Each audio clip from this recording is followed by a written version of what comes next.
everyone, it's Taylor from the Adventureists. I'm just going to go over a couple of the things I learned from day 2 that I went to of the Glamping Show USA. There was 4 different talks today. I actually only went to like 2.5 of them, so I'm just going to go over a couple things that I learned because me and Cole spent some time looking at some structures and tents, which we have some great footage of that we will be posting soon. So I'll just go over a couple of the tips I learned from the speakers today.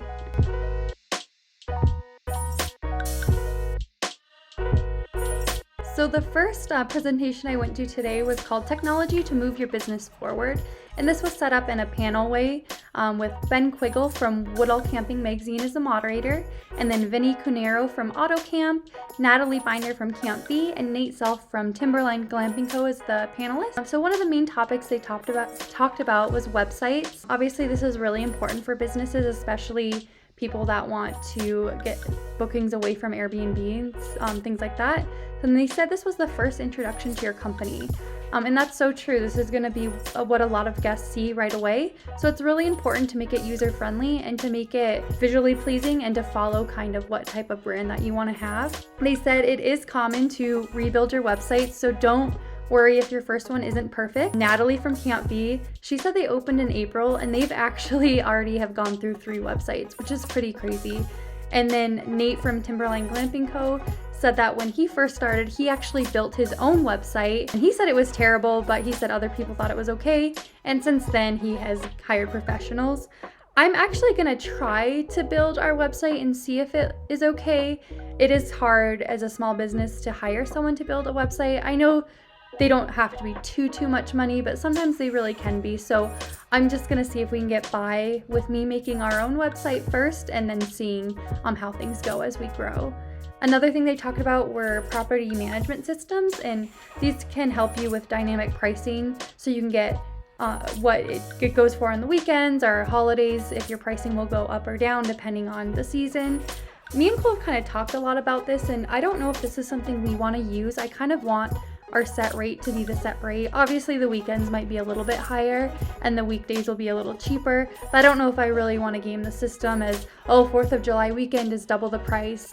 I really want to try to make things affordable, and I don't want people to not be able to come on certain days because our pricing's too high. And anytime we've talked about this to other people, they kind of act like we're crazy because I know we're potentially losing money, but I don't know, I just don't like how every day the price might be different. I don't know, maybe I'll change my mind, but for now that's kind of what I'm thinking. Another thing they talked about was phone reservations. This is something that I haven't really thought about.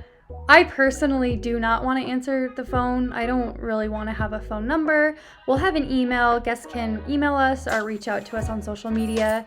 I'm going to be the one running this operation. I have a lot of hats to wear, and I really just don't even think I'm going to have time to answer the phone. But they did say that less than 10% of their reservations have been through the phone. So that's good to know that, it's really probably not that important. If you have a large operation, you probably should have someone answering the phone, but thankfully with what we're doing, I don't think it's something I have to worry about. And then another thing that they said that I haven't thought about is if you have software, make sure that you look at the terms of the contract. There's going to be times where you might find that there might be a better software out there for you, but if you're stuck in a contract of the one you're currently with, it's potentially hard to get out of, and you might be stuck with that software for a year or so. So this is important to look into in case you do want to change, because you don't want to be stuck with a software that's not working for you. And then just kind of another thing that really has nothing to do with technology, but it was addressed during this speaker series. Someone in the audience asked Natalie from Camp V if having primitive sites affects her fancy cabins and glamping, just because the primitive sites are cheaper, and if it kind of ruins the vibe for the people spending more money. And I just thought it was interesting how she answered that question. She said that she's found that people who stay in the cheaper primitive sites actually do tend to come back and stay in the nicer accommodations. In the future, maybe they were just trying out camping and they saw the glamp sites and they thought, oh wow, we should go back and do that. Or maybe their financial status has changed and now they can afford the glamping. So I thought that was really cool that even if you have guests spending $50 a night, they're just as important as a guest spending $500. So you never know, the people that are spending $50 might be the most loyal customers ever, and when they can financially afford the 500, then maybe they will, and maybe they'll come back every year. So I just thought that was really interesting, and a really good way to look at it is every single person staying with you is special, and you should treat them as such regardless of how much they're spending.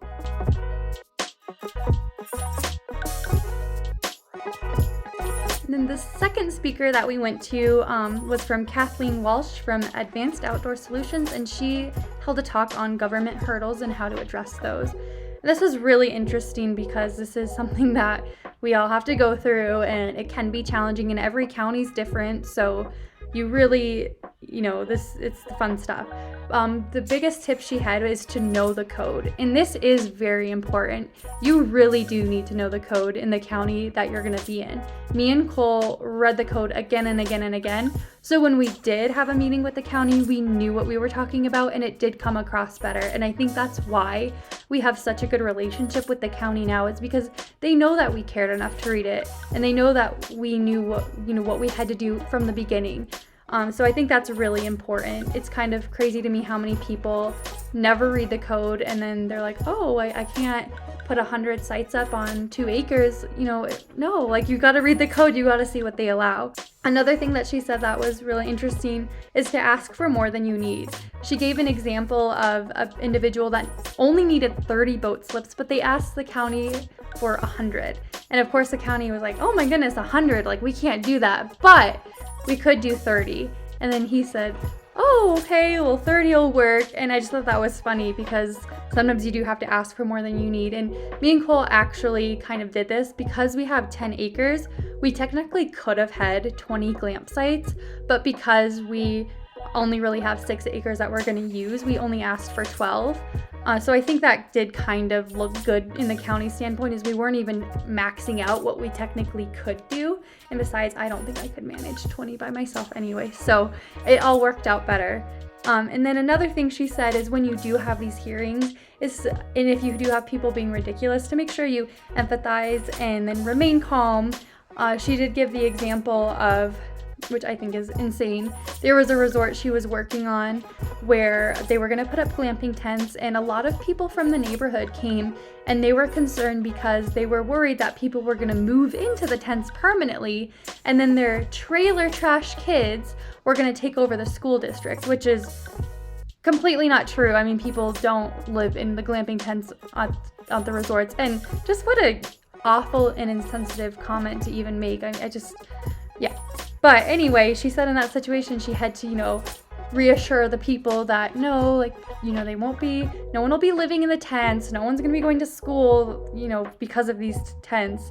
And then she had to remain calm, which is hard to do when some people are just being crazy. But even when we had our neighborhood meeting, there was some crazy things brought up. Some people were worried about murderers in the area, and I don't really know what our glamping operation is gonna do to affect more murders coming in. I hope we make it safer, and I looked, there's no murders in the area. Don't worry if you stay with us.